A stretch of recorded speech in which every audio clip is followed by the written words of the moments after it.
नमस्कार, मैं हूं मनीष। लोकतंत्र में पत्रकारिता को चौथा स्तंभ माना जाता है। मेरा मतलब सिर्फ माना ही जाता है, असल में बात कुछ और ही है। फिर भी चलिए मान लेते हैं, पर जब इस स्तंभ पर हमला होता है तो यह सीधे तौर पर अभिव्यक्ति की आज़ादी पर प्रहार है। इसलिए एडिटर्स गिल्ड ऑफ इंडिया ने कहा है कि सत्ता के शीर्ष नेताओं की यह नैतिक जिम्मेदारी है कि वे अपने कार्यकर्ताओं के आचरण पर नज़र रखें। यदि कार्यकर्ता कानून हाथ में लेते हैं तो शीर्ष नेतृत्व की चुप्पी या बचाव अक्सर उनके मौन समर्थन के रूप में देखा जाता है। और ऐसा ही कुछ हुआ है बीते कल छत्तीसगढ़ के सरगुजा जिले के अंबिकापुर शहर में, जहां भारतीय जनता पार्टी के एक प्रमुख मीडिया संस्थान जी न्यूज़ में काम करने वाले हमारे पत्रकार साथी सुशील बखला पर भारतीय जनता पार्टी के ही छर्रों ने हमला कर दिया और शीर्ष नेता चुप्पी साधे हुए हैं। सोचिए, ऐसा भला होता है क्या? भाजपा समर्थित चैनल के एक पत्रकार पर भाजपाइयों के द्वारा ही हमला कर दिया गया। यह थोड़ा अचरज करने वाली घटना है। खैर, वजह क्या है, पहले ये समझने की कोशिश करते हैं। अंबिकापुर शहर में कई लुटेरे चिकित्सकों की तरह एक चिकित्सक हैं। उन्होंने भी आमजनों को लूटने के लिए एक दुकान खोला जिसके माथे पर लिख दिया लक्ष्मी नारायण अस्पताल।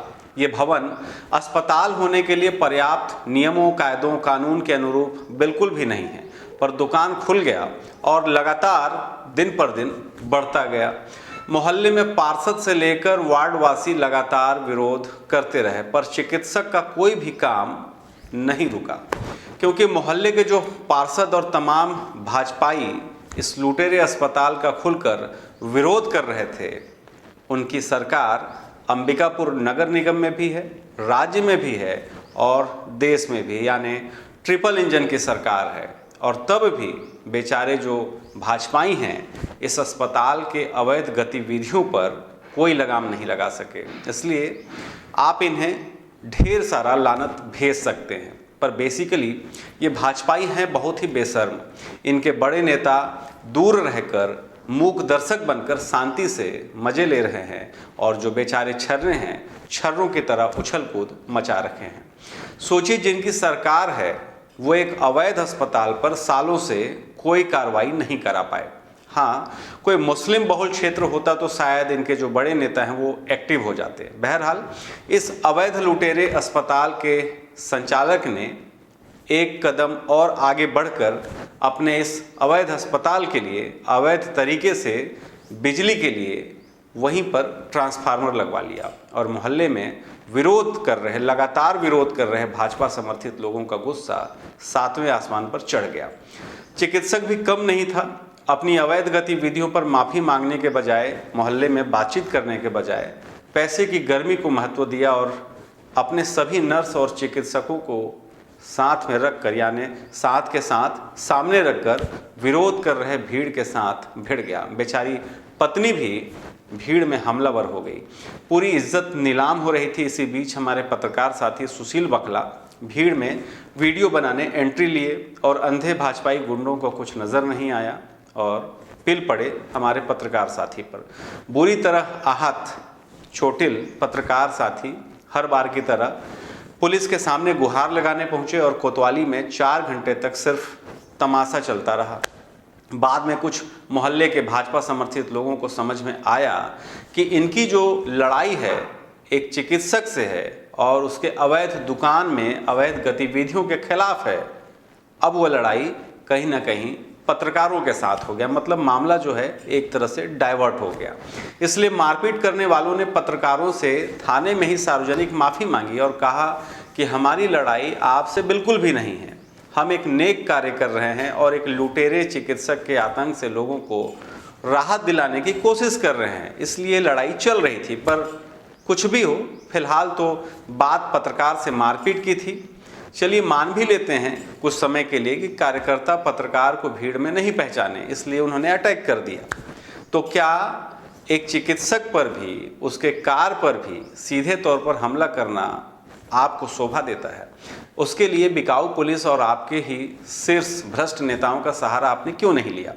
सीधे मारपीट करना कानून को हाथ में लेना, ये कहाँ तक सही है। फिर भी कई घंटों के बकरबाजी के बाद अंततः साथी पत्रकार सुशील के आवेदन पर कोतवाली पुलिस ने अंबिकापुर में एफआईआर दर्ज कर लिया। चूंकि साथी पत्रकार आदिवासी समुदाय से भी है तो एट्रोसिटी की धाराएं भी लगनी तय थी, इसलिए वो लगाई गई हैं। इस बीच इस मौके को कई लोगों ने लपक लिया। इस सुअवसर का फायदा उठाने के लिए बिल्कुल सुस्त अवस्था में पड़ी कथित विपक्ष के भाजपा मिश्रित कांग्रेसी नेता भी भीड़ लेकर थाने पहुंच गए, जो कभी कांग्रेस के सरकार में मेरे खिलाफ ही इसी थाने में 1 माह में 2 एफआईआर करा चुके हैं। अब इस घटना में पत्रकार साथी के कथित समर्थन में यही कांग्रेसी आकर खड़े हो गए। कुछ और भी लोग भाजपाइयों से जो नाराज थे अपने व्यक्तिगत तकलीफ और कुंठा लिए थाने में पहुंचे ताकि वह भी अपनी भड़ास निकाल सकें। इस बीच एक अच्छे किस्म के भाजपा नेता ने मुझसे कहा कि भैया किसी तरह से समझौता कराने की कोशिश करिए। मैंने कहा कुछ फैसले सामूहिक नहीं किए जाते, कुछ निर्णय व्यक्तिगत तौर पर लिए जाते हैं। पत्रकार साथी जिनसे मारपीट की गई है अभी वही स्वविवेक से निर्णय लेंगे। बावजूद यदि एफआईआर हो भी जाता है आप लोग के खिलाफ तो आप लोगों का क्या उखड़ना है। सरकार आपकी है, एट्रोसिटी की धाराओं से आखिर क्या होना है। पुलिस तो सरकार की रखैल ही होती है।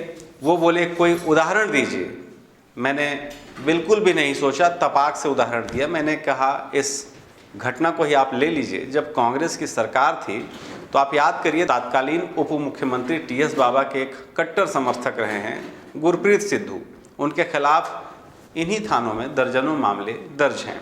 एक मामले में तो एट्रोसिटी भी दर्ज है, पर देखिए वो कितने शान से घूम रहा है, खुलेआम अब भी गुंडाई कर रहा है, पर उसका कोई क्या उखाड़ सका।